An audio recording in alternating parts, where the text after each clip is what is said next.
में आज प्रदूषण से थोड़ी सी राहत जरूर मिलती हुई नजर आ रही है। आज कई इलाकों में AQI के स्तर में गिरावट है। कई जिलों में प्रदूषण का स्तर 300 के करीब बताया जा रहा है। लोगों को मास्क लगाकर ही बाहर निकलने की अपील की जा रही है। अलग अलग एरियाज में कितना एयर क्वालिटी इंडेक्स है वो तो हम आपको बताएंगे ही, लेकिन कल के मुताबिक आज एयर क्वालिटी इंडेक्स में राहत जरूर है और कम दर्ज किया गया है। इसके पीछे एक बड़ा कारण ये घना कोहरा भी है, क्योंकि डेंस फॉग होता है तो वो प्रदूषित तत्वों को ज़मीन की ओर ढकेलता है, पुश करता है। तो इस वजह से प्रदूषण की स्थिति में सुधार भी हो रहा है। हालांकि कई इलाके ऐसे हैं जहां पर 300 के आसपास एयर क्वालिटी इंडेक्स रिकॉर्ड किया गया है, और 300 के आसपास भी अगर एयर क्वालिटी इंडेक्स होता है तो वो काफ़ी ख़राब स्थिति मानी जाती है। लेकिन मोस्टली एरियाज ऐसे हैं जहाँ पर 200 को क्रॉस, 300 से कम एयर क्वालिटी इंडेक्स रिकॉर्ड हुआ है। कहाँ पर कितना AQI रिकॉर्ड हुआ है वो ग्राफिक्स के जरिए ज़रा हम आपको बता देते हैं। जैसे पंचकुला में 340 सबसे ज़्यादा यहीं पर रिकॉर्ड हुआ है। गुरुग्राम में 298 सेक्टर 51 की अगर हम बात करें। वहीं रोहतक में देखिए 296 रिकॉर्ड हुआ है। बल्लभगढ़ में 293, बहादुरगढ़ में 292 एयर क्वालिटी इंडेक्स रिकॉर्ड हुआ है। इसके अलावा मानेसर का भी बता देते 269, यमुनानगर में 272, फरीदाबाद सेक्टर 11 में 263, सोनीपत में 289 और कुरुक्षेत्र में 259 एयर क्वालिटी इंडेक्स आज का बताया जा रहा है। तो ये तो कुछ ऐसे इलाके हैं जहां पर आप जिस एरिया में रह रहे हैं वहां पर कितना एयर क्वालिटी इंडेक्स है वो हम आपको बता रहे हैं। लेकिन 200 को भी अगर क्रॉस कर जाता है एयर क्वालिटी इंडेक्स तो वो भी खराब ही माना जाता है।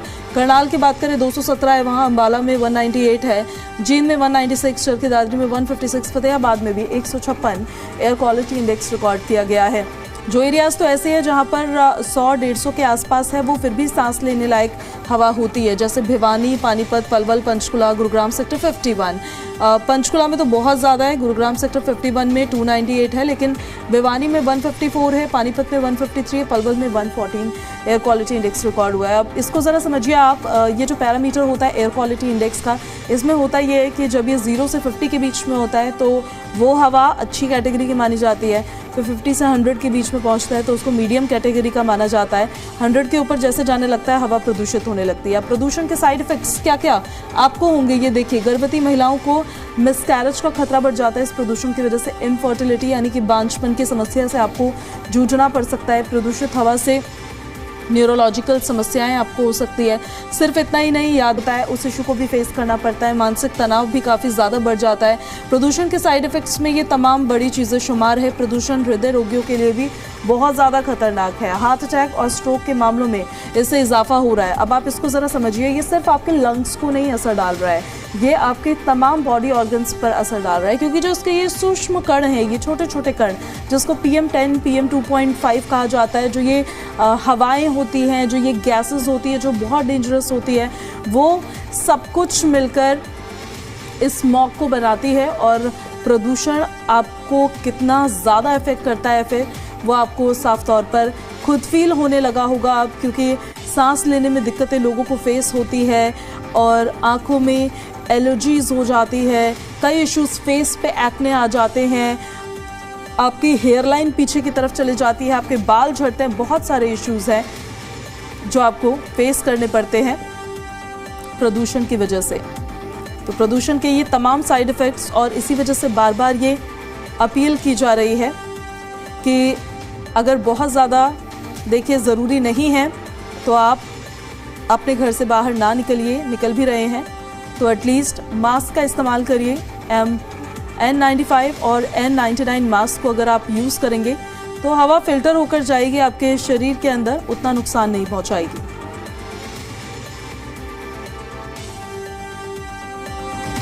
साथ ही अब तो घना कोहरा भी है और ये जो डेंस फॉग है, हालांकि इससे काफ़ी फ़ायदे हैं लेकिन इससे उतने ही नुकसान भी है। विजिबिलिटी पर इसका बहुत ज़्यादा असर पड़ता हुआ नज़र आ रहा है। और प्रदूषण का ये जो साइड इफ़ेक्ट है वो तो हम आपको दिखा ही रहे हैं। हर सर्दियों की बात है, हर साल इसी तरह के इश्यूज लोगों को फेस करने पड़ते हैं।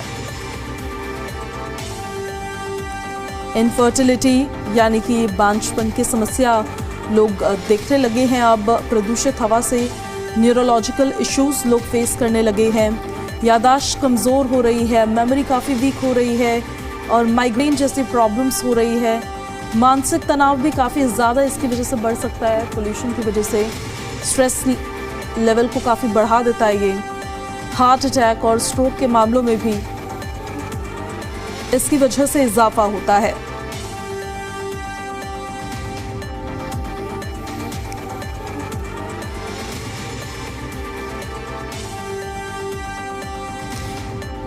और 3 सहयोगी हमारे साथ लाइव कनेक्ट हो रहे हैं, उनका सीधे अब हम रुख करेंगे। हमारे साथ सुमित झज्जर से लाइव कनेक्ट हो रहे हैं, राकेश पानीपत से हमारे साथ कनेक्ट हो रहे हैं, विपिन कैथल से हमारे साथ लाइव कनेक्ट हो रहे हैं।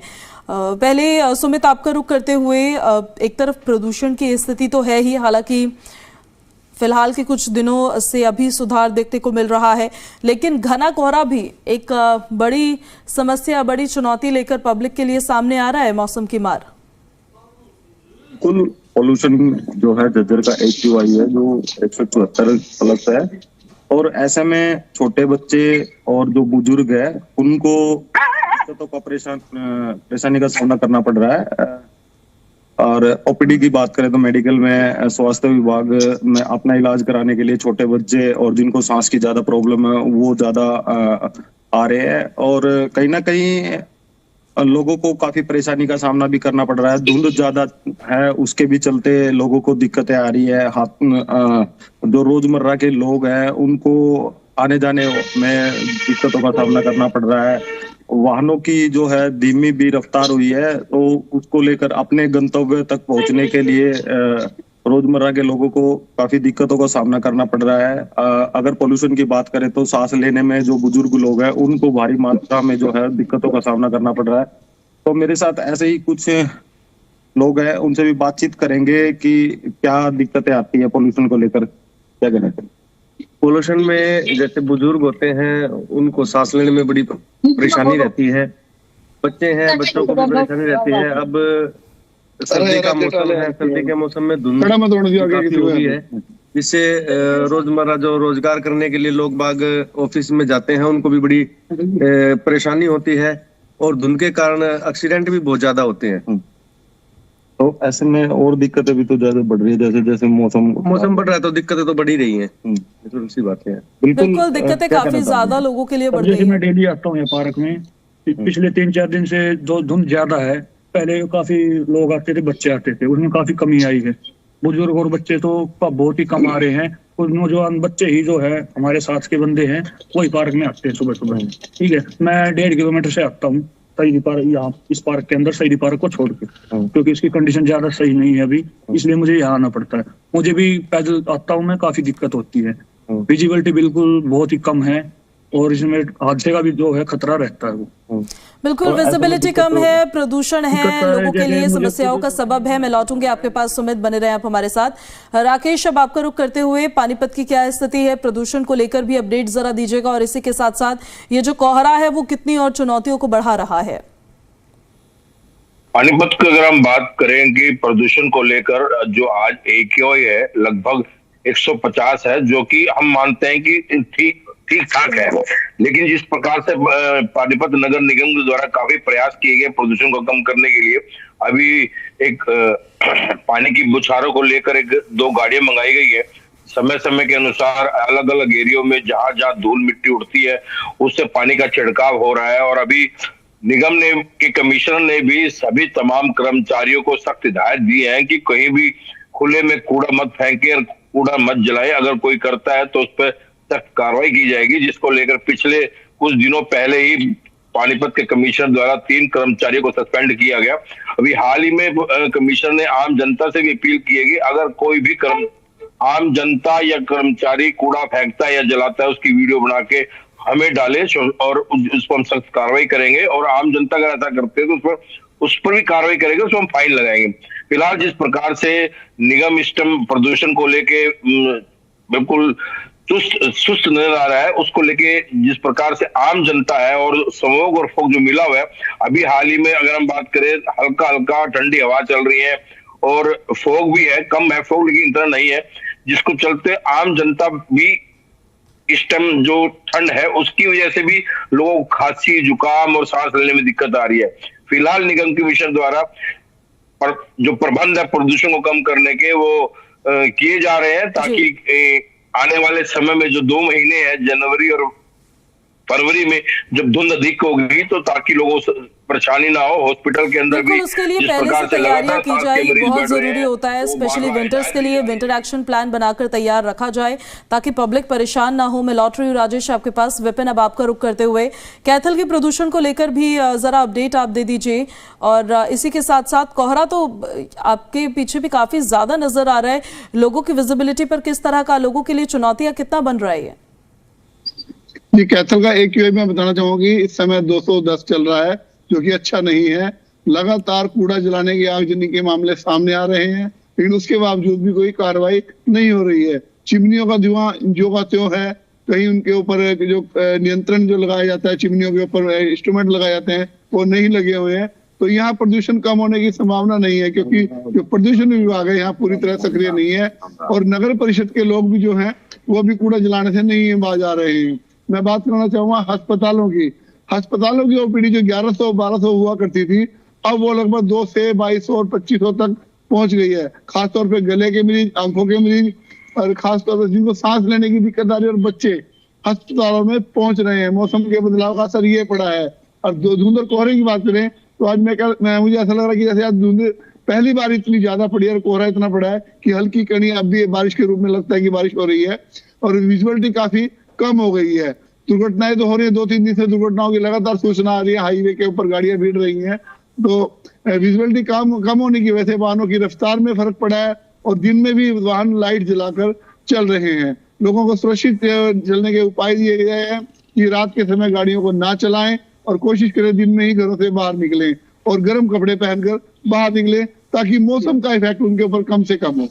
ये एक बहुत महत्वपूर्ण विषय आपने उठाया है, इसको लेकर हम और भी बात करेंगे। विपिन, मैं लौटूंगी आपके पास कि सड़कों पर फॉग तो है, लेकिन उसको लेकर तैयारियां कैसी है? क्या street lights, radium lights properly चल रही है? क्योंकि विजिबिलिटी उतनी ही ज्यादा कम हो जाती है, फॉग जितना ज्यादा डेंस होने लगता है, घना होने लगता है। सुमित, जरा आप झज्जर का हाल बताइए। पहले तो ये बताइए कि किसानों के लिए ये घना कोहरा कितना ज्यादा फायदेमंद है, और दूसरा ये कि जो इशू अभी विपिन ने भी उठाया है, स्ट्रीट लाइट्स के प्रॉपर्ली चल रही है झज्जर में? सड़कों पर जो रेडियम लाइट्स होती है, जो ये जिससे ये डायरेक्शन मिल पाती है फॉग में, क्योंकि सामने तो कुछ नजर नहीं आता है कि सड़क किस तरफ मूव कर रही है। अगर मौसम की बात करें तो मौसम जो है धुंध ज्यादा है, और आने जाने वाले लोगों को काफी परेशानी का सामना करना पड़ता है। लेकिन यहाँ अगर जिला उपायुक्त की बात करें तो रविंद्र पाटिल है, उन्होंने व्यवस्थाएं जो है लोगों को किसी तरह की धुंध के चलते परेशानी ना हो, उसके चलते सफेद पट्टी कहीं कहीं लगवाई है, कहीं जो रह गए तो वहां पर भी लगवाई जा रही है। तो ऐसे में एक्सीडेंट ना होने की संभावना जो है पट्टी के से जो है बहुत ज्यादा बनती है। उसका पट्टी का सहारा लेकर जो वाहन है अपनी धीमी धीमी गति से अपने गंतव्य तक पहुंच जाते हैं। अगर लाइट की बात करें तो नगर पालिका द्वारा जो है सड़कों पर लाइट बहुत ही कम लगाई गई है, जिसके चलते लोगों को और ज्यादा परेशानी का सामना करना पड़ता है। कहीं ना कहीं जो है प्रशासन जो है कहीं ना कहीं अपने उसमें घिरा रहता है आए दिन। अगर सड़कों की बात करें तो सड़कों में गड्ढे ज्यादा है, जिसको लेकर धुंध के चलते जो है काफी परेशानी आती है। वो धुंध के चलते जो है वो दिखाई नहीं देता, उसमें पोल्यूशन जो है पैदल चलने वाले लोगों को भी काफी परेशानी होती है। मेरे साथ वार्ड मेंबर है कमल सैनी, वो खुद बता देंगे कि नगर पालिका द्वारा जो है किस तरह की व्यवस्था यहाँ पर की गई है। धुंध ज्यादा है और यहाँ पे जो जैसे रोड पे लाइट लगी हुई है या गलियों में लाइट लगी हुई है, उनमें भी काफी दिखते हैं। नगर परिषद द्वारा लाइटें ठीक करने के टेंडर तो दिए जाते हैं, लेकिन उसमें प्रॉपर तरीके से ठीक नहीं हो पा रही हैं वो। और हम जैसे सर्दियों में पोल्यूशन बढ़ जाता है, तो सफाई व्यवस्था भी नगर परिषद की वजह से बहुत ही कम है। कूड़े के ढेर लगे हुए हैं, आप सीताराम गेट पर जाकर देख लीजिए, पूरे में कूड़ा ही कूड़ा है। तो इससे पोल्यूशन तो काफी बढ़ता ही है। पोल्यूशन से तो लोगों को दिक्कतें होती हैं, और पोल्यूशन की वजह से जो बुजुर्ग लोग हैं जो उनको सांस लेने में भी दिक्कत होती है, और बच्चों को भी दिक्कत होती है। बिल्कुल, जो है छोटे बच्चे हैं, जो बुजुर्ग है, उनमें जो है ज्यादा दिक्कतें आ रही है। बिल्कुल, ये सेंसिटिव pollution है। ग्रुप्स में आ जाते हैं क्योंकि और सबसे ज्यादा इश्यूज, सही कह रहे हैं सुमित आप, इन्हीं को फेस करने पड़ते हैं और इसी वजह से बार बार कहा भी जा रहा है कि बुजुर्गों को, बच्चों को इस प्रदूषित हवा में बाहर ना ही निकाला जाए तो ज्यादा बेहतर है। मैं लौटूंगी आपके पास। राजेश, वही समस्या, उसको लेकर जरा आप भी पानीपत का हाल बताइए। सड़कों पर रेडियम लाइट्स है, स्ट्रीट लाइट्स है, क्या प्रॉपरली वो चल रही हैं? क्योंकि विजिबिलिटी पर ये डेंस फॉग बहुत घना असर डालता है। बिल्कुल, यहाँ पर पानीपत की अगर हम बात करें कि यहाँ दो नहरें हैं, दिल्ली पैराना जो दिल्ली और सोनीपत को जाती है। अगर हम रात को जिस प्रकार से स्मोग अधिक होती है, नहर के किनारे कोई लाइट नहीं है, कोई रेडियम नहीं दिखा रखा, ताकि रात को जब वाहन चलेंगे या धुंध में वाहन चलेंगे उनका दुर्घटना होने का बड़ा खतरा रहता है। गाड़ियां नहर में काफी गिरती हैं और मौतें भी बहुत हुई हैं, लेकिन प्रशासन द्वारा या निगम द्वारा कोई भी इस प्रकार का यहाँ उचित प्रबंध नहीं किया गया है। किसी प्रकार की यहाँ नहर के किनारे कोई लाइटिंग नहीं है, कोई रेडियम नहीं है, ताकि रात को धुंध में वो विजिबिलिटी नजर आए। ये एक बड़ा प्रश्न है जिसको लेके हर बार कहा जाता है, लेकिन इस द्वारा कोई कार्रवाई नहीं की जाती और ये एक बहुत बड़ा इशू है, इसलिए बार बार हम दिल्ली में भी आज जो ये स्थिति देखने को मिल रही थी उसको लेकर भी हमने सवाल खड़े किए और हरियाणा में भी करेंगे हम सवाल खड़े। विपिन, अब मैं आपका रुख करना चाहती हूँ इसी सवाल के साथ। ये भी जरा बताइए, कोई ट्रैफिक एडवाइजरी भी है जो प्रशासन की तरफ से वाहन चालकों के लिए जारी की गई हो? जी, अभी तक तो ऐसा कुछ नहीं है। हाँ, ट्रैफिक जो विभाग है वो सड़क पर रेडियम की पट्टियां तो लगा रहा है और कहीं ना कहीं लोगों को बताया भी जा रहा है कि अब जो वाहन ऐसे ट्रैक्टर ट्रॉली है इनके ऊपर रिफ्लेक्टर नहीं होते, या जो गड्ढे हैं चलने वाले, खासतौर पे इस समय अगर सुबह के समय आप ना गांव की तरफ निकलेंगे तो खेतों में जो गड्ढे जाते हैं जो बैल से चलते हैं उनके पीछे रेडियम की टेपें लगानी बहुत जरूरी है। गाँव में सरपंच कुछ कर भी नहीं अपने स्तर पर, क्योंकि उनकी विजिबिलिटी बिल्कुल नहीं होती। अगर आप गाड़ी से जा रहे हैं, एकदम गड्ढा आपके सामने आ जाए तो एक्सीडेंट के अलावा और कुछ नहीं होगा। तो लेकिन प्रशासन की बात करें, प्रशासन कोई बहुत बड़े कदम तो नहीं उठा रहा कि विजुअलिटी के लिए अभी तक। रही बात नगर परिषद की, नगर परिषद कैथल में सिर्फ नाम को है, यहाँ पे नगर परिषद कोई बढ़िया काम नहीं कर पा रही है। खासतौर पे पोल्यूशन को रोकने के लिए या लोगों को जागरूक करने के लिए स्ट्रीट लाइटें, जितनी भी लाइटें हैं यहाँ पे, और मैक्सिमम ज्यादातर बंद ही रहती हैं, ठीक नहीं रहती हैं। सड़कों पे तो लाइटें के जलने का मतलब ही नहीं है। शहर की लाइटें भी यहाँ पे ज्यादातर बंद ही रहती है रात के समय। बिल्कुल, लेकिन स्टेप्स उठाए जाने चाहिए और एडवाइजरी भी होनी चाहिए, साथ ही स्पीड लिमिट भी तय होनी चाहिए।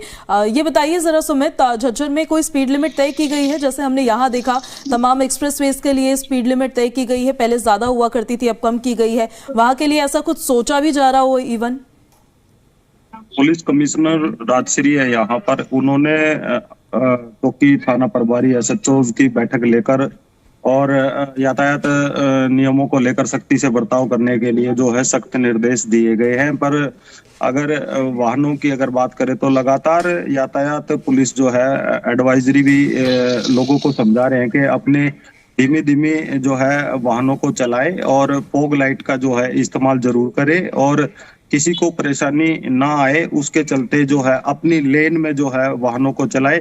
लेकिन कहीं ना कहीं जो लोग हैं वो अपने जल्दी पहुंचने के, गंतव्य तक पहुंचने के लिए जो है वाहनों को तेज चलाते हैं, तो ऐसे में हादसा और ज्यादा बढ़ जाता है।